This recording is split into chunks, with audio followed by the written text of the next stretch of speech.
Blood circulation के इस topic के अंदर हम हृदय धड़कन की जो क्रियाविधि है उसके बारे में अध्ययन करेंगे।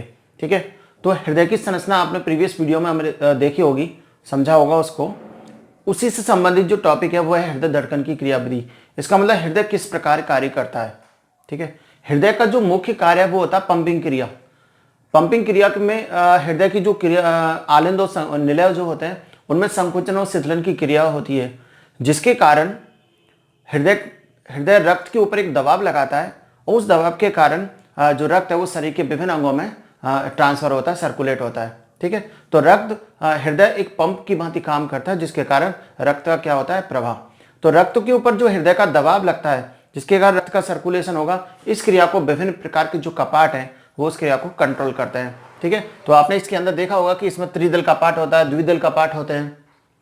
ठीक है, इसके अलावा अर्धचंद्राकार कपाट होते हैं जो रक्त के बहने का नियंत्रण करते हैं, अर्थात दबाव को कंट्रोल बनाए रखते हैं। ठीक है, तो रक्त के अंदर यदि इसकी धड़कन की क्रियाविधि के बारे में बात करें तो मनुष्य का जो हृदय होता है उसके धड़कन की दर होती है 72 पर मिनट।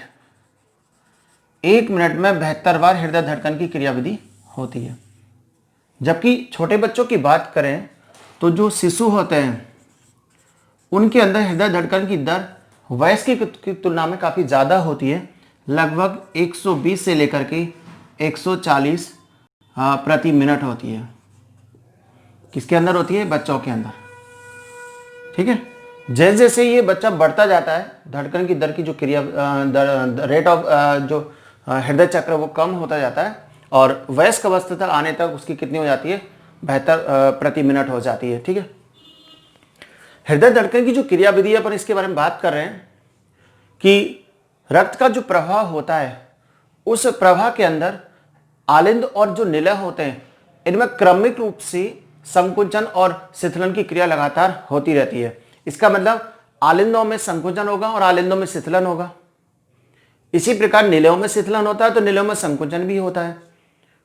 तो हृदय के जो ये कोष्ठ होते हैं आलिंद और निलय, इनमें संकुचन और शिथिलन की जो क्रियाविधि एक बार होती है उसी का हम बोलते हैं हृदय की एक धड़कन। ठीक है, अर्थात हृदय धड़कन के समय जो संकुचन शिथिलन की जो लगातार क्रमिक रूप से, ठीक है, नियमित लयबद्ध रूप से जो संकुचन और शिथिलन की जो क्रियाएं होती हैं उसको हम बोलते हैं हृदय चक्र। तो हृदय चक्र और हृदय धड़कन की जो क्रियाविधि है उसके बारे में हम यहाँ बात कर रहे हैं। क्योंकि देखा कि मनुष्य के अंदर 72 प्रति मिनट क्या होती है, धड़कन की दर होती है। तो यदि अपन एक धड़कन में का समय निकालें तो 60 जो सेकंड होते हैं, 60 सेकंड में कितनी बार धड़कता है, 72 बार। ठीक है, तो एक धड़कन के अंदर कितना समय लगेगा, तो लगभग आता है 0.8 सेकंड का। तो हृदय धड़कन की जो एक क्रियाविधि होती है, जैसे एक हृदय चक्र कह सकते हैं, उस हृदय चक्र की संपूर्ण क्रियाविधि में लगभग 0.8 सेकंड का समय लगता है। ठीक है, तो अब इस क्रियाविधि में देखो आप, हमने देखा कि हृदय धड़कन की जो क्रियाविधि है उसमें संकुचन और शिथिलन की क्रिया होगी। जब हृदय में धड़कन में आलिंदों में या निलयों में जब संकुचन होता है, संकुचन को बोलते हैं सिस्टोल, तो उस समय रक्त के ऊपर दबाव बढ़ जाता है। ठीक है, और रक्त के ऊपर जो दबाव बढ़ता है उसे बोलते हैं मैक्सिमम बीपी, यानी उच्चतम ब्लड प्रेशर, जिसका मान लगभग होता है कितना, 120 mm ऑफ Hg। लेकिन जब शिथिलन की क्रिया होती है तो शिथिलन के समय जो प्रेशर है रक्त पर वो कम हो जाता है और कम होते समय जो दाब होता है वो कहलाता है डायस्टोल, अर्थात शिथिलन के समय होने वाले दाब जो कितना होगा, 80 mm ऑफ Hg होता है। तो हम ये कह सकते हैं मनुष्य का जो बीपी होता है वो कितना माना गया है, 80 से 120 mm ऑफ Hg, ये इसका रक्त दाब होता है। ठीक है, ये बात समझ में आ गई।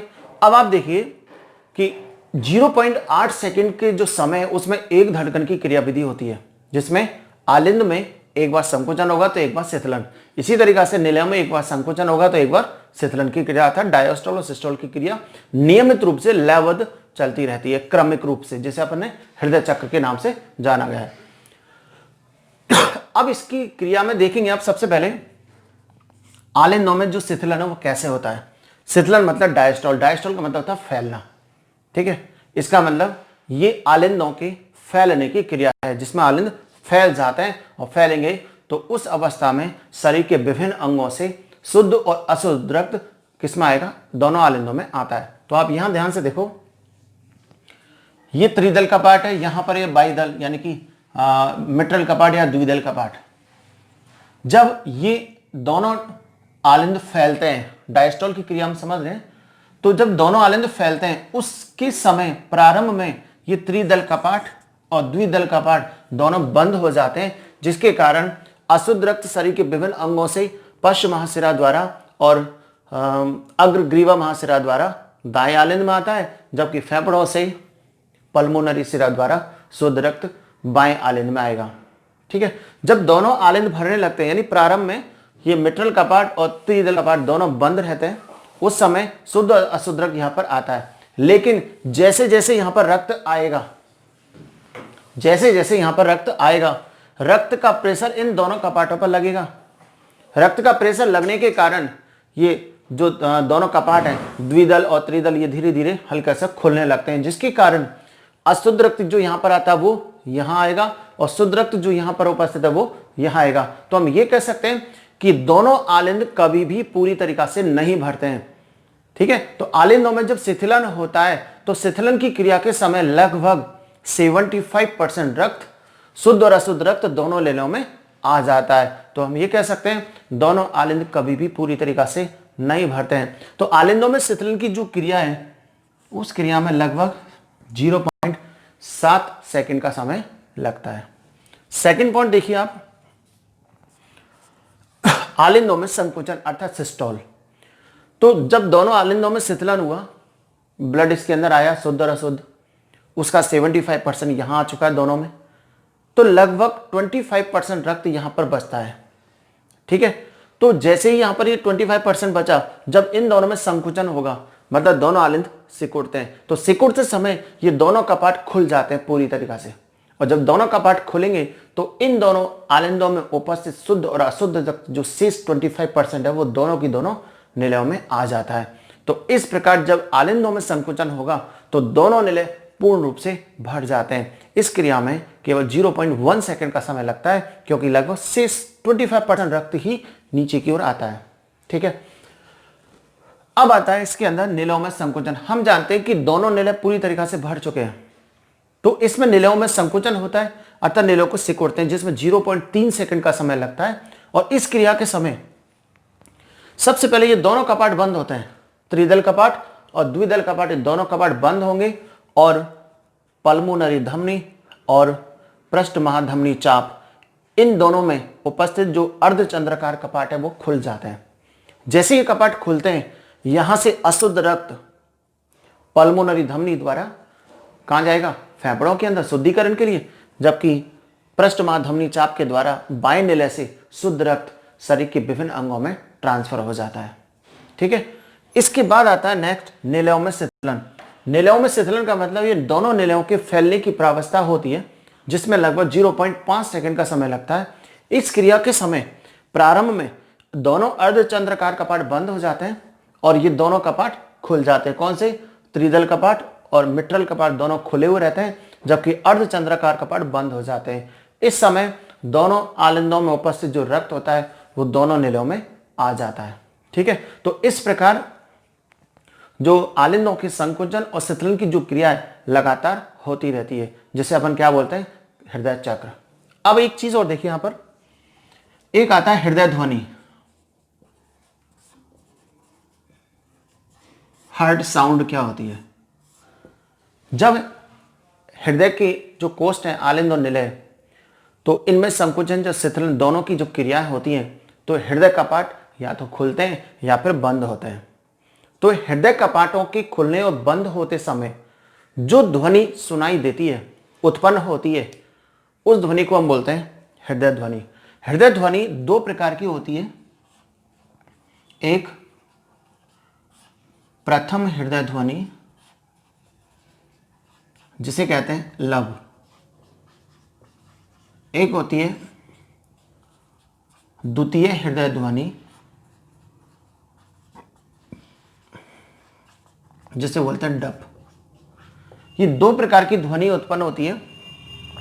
हृदय ध्वनि, प्रथम हृदय ध्वनि जिसे लब कहते हैं, जब दोनों आलिंदों में क्या होता है, जब दोनों आलिंदों में संकुंचन होता है, दोनों निलयों में संकुंचन होता है, तो त्रिदल कपाट और द्विदल कपाट जो कि कोरोनरी सल्कस पर उपस्थित है, ध्यान से समझो, दोनों निलयों के संकुंचन के समय कोरोनरी सल्कस पर उपस्थित दोनों कपाट कौन कौन से, त्रिदल कपाट और द्विदल कपाट, ये दोनों कपाट बंद हो जाते हैं। इन दोनों कपाटों के बंद होते समय जो ध्वनि उत्पन्न होती है उस ध्वनि को हम कहते हैं प्रथम हृदय ध्वनि लब। ये जो ध्वनि होती है बहुत धीमी होती है लेकिन लंबी अवधि की होगी,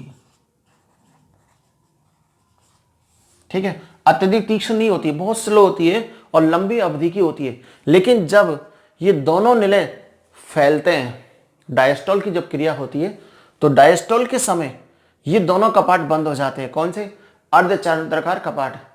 तो निलयों के शिथिलन के समय दोनों अर्धचंद्राकार कपाटों के बंद होते समय जो ध्वनि उत्पन्न होती है उस ध्वनि को बोलते हैं द्वितीय हृदय ध्वनि, डब के नाम से जाना जाता है, ठीक है। तो आपको ये हृदय ध्वनि समझ में आई।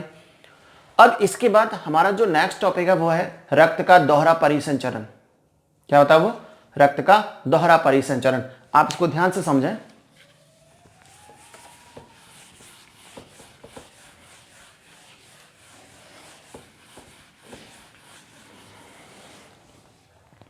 समझाने के लिए हमारा टॉपिक है रक्त का दोहरा परिसंचरण। ध्यान से समझना। समझाने के लिए हम इस जो हृदय की संरचना है, इस हृदय की संरचना को सिंपल स्ट्रक्चर बनाएं एक बार। यहां देखो हमने ये संरचना बनाई, इस संरचना में 4 कोष्ठ बना दिए, 4 कोष्ठ बनाए। यह है दायां आलिंद, बायां आलिंद, ये दायां निलय और यह है बायां निलय, ठीक है।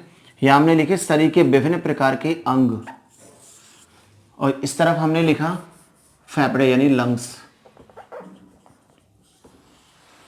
हम ये जानते हैं शरीर के विभिन्न अंगों से अशुद्ध रक्त कहां आता है, दाएं आलिंद में आता है। किसके द्वारा, महाशिरा द्वारा। महाशिराएं इस अशुद्ध रक्त को शरीर के विभिन्न अंगों से दाएं आलिंद में लाती है। दाएं आलिंद से ये रक्त त्रिदल कपाट के द्वारा दाएं निलय में आता है। दाएं निलय से ये अशुद्ध रक्त शुद्धिकरण के लिए फेफड़ों में जाता है। किसके द्वारा, पल्मोनरी धमनी के द्वारा। फेफड़ों में जो शुद्धिकरण के बाद जो शुद्ध, ये कौन सा रक्त है, अशुद्ध, ठीक है। फेफड़ों में जब शुद्धिकरण की क्रिया हुई तो शुद्धिकरण के बाद ये शुद्ध रक्त वापस कहां आएगा, बाएं आलिंद में। कौन लेकर आता है इसको, पल्मोनरी सिरा। ये शुद्ध रक्त यहां से नीचे आएगा बाएं निलय में, और यहां से शरीर के विभिन्न अंगों में ट्रांसफर हो जाता है। किसके द्वारा, महाधमनी चाप के द्वारा। कौन सा रक्त है ये, शुद्ध रक्त। तो आप यहां देखिए कि दोहरा रक्त परिसंचरण होता क्या है। दोहरा रक्त परिसंचरण एक तो ये कि इसमें शुद्ध और अशुद्ध रक्त एक साथ कहीं भी मिक्स नहीं होते हैं, ठीक है। दूसरी बात यहां पर कि हृदय से अंगों में जब रक्त जाएगा, शुद्ध रक्त, उससे पहले हृदय में 2 बार रक्त आता है, एक बार अशुद्ध आएगा और एक बार शुद्ध आता है। इस कारण इसको हम क्या बोलते हैं, दोहरा रक्त परिसंचरण। दोहरा रक्त परिसंचरण की जो क्रिया है इसका अध्ययन अपन 2 पदों में कर सकते हैं। एक पल्मोनरी चाप, पल्मोनरी परिसंचरण कह सकते हैं। दूसरा दैहिक परिसंचरण। पल्मोनरी परिसंचरण में क्या होता है कि इस क्रिया में दाएं निलय में उपस्थित जो अशुद्ध रक्त है वो पल्मोनरी धमनी द्वारा शुद्धिकरण के लिए फेफड़ों में जाएगा, और फेफड़ों से शुद्ध होने के बाद पल्मोनरी शिरा द्वारा बाएं आलिंद में आता है। तो यहां से इस तरीका का जो सर्कुलेशन है वो कहलाएगा पल्मोनरी परिसंचरण। जबकि दैहिक परिसंचरण में क्या होता है, बाएं आलिंद में आया हुआ जो शुद्ध रक्त है वो बाएं निले में आता है। बाएं निले से पृष्ठ महाधमनी के द्वारा यह शुद्ध रक्त शरीर के विभिन्न अंगों में ट्रांसफर होगा। ठीक है, शुद्ध रक्त मतलब ऑक्सीजन युक्त रक्त शरीर के विभिन्न अंगों में पहुंचने के बाद यहां पर भोजन का ऑक्सीकरण होता है, जहां O2 काम आती है, और भोजन के ऑक्सीकरण से उत्पन्न जो CO2 वो रक्त में मिलेगा, तो रक्त कैसा हो जाएगा, अशुद्ध। तो ये अशुद्ध रक्त विभिन्न प्रकार की महाशिराओं द्वारा वापस कहां आएगा, दाएं आलिंद में। ठीक है, इस प्रकार हृदय से शरीर के विभिन्न अंगों में और अंगों से वापस हृदय में आता है, तो उसको बोलते हैं दैहिक परिसंचरण। क्या बोलते हैं इसको, हम दैहिक परिसंचरण के नाम से जानते हैं। तो इस घटना को हम बोलते हैं दोहरा रक्त परिसंचरण। जबकि जो लोअर कैटेगरी के जो वर्टिब्रेट्स होते हैं, कशेरुक प्राणी होते हैं, पेशिस, एम्फीबिया वगैरह, इनके अंदर एकल परिपथ होता है। ठीक है, और हमारे अंदर मनुष्य के अंदर कौन सा होता है, दोहरा रक्त परिसंचरण होता है। तो हमने इस वीडियो के अंदर क्या क्या पढ़ा, हृदय धड़कन की क्रियाविधि पढ़ी, इसके अलावा हृदय ध्वनि पढ़ी है, और रक्त का दोहरा परिसंचरण पढ़ा है। ठीक है, तो आपको ये समझ में आएगा, आ गया होगा, और इसको आप अच्छी तरह पढ़ें। यदि वीडियो समझ में आती है तो उसको आप लाइक कर सकते हैं, सब्सक्राइब कर सकते हैं और शेयर भी कर सकते हैं। ठीक है, जैसे जैसे आप मेरी वीडियोस को देखते जाओगे, आप सब्सक्राइब करोगे, हमारा मनोबल बढ़ता है, जिससे हम और नई वीडियो आपके सामने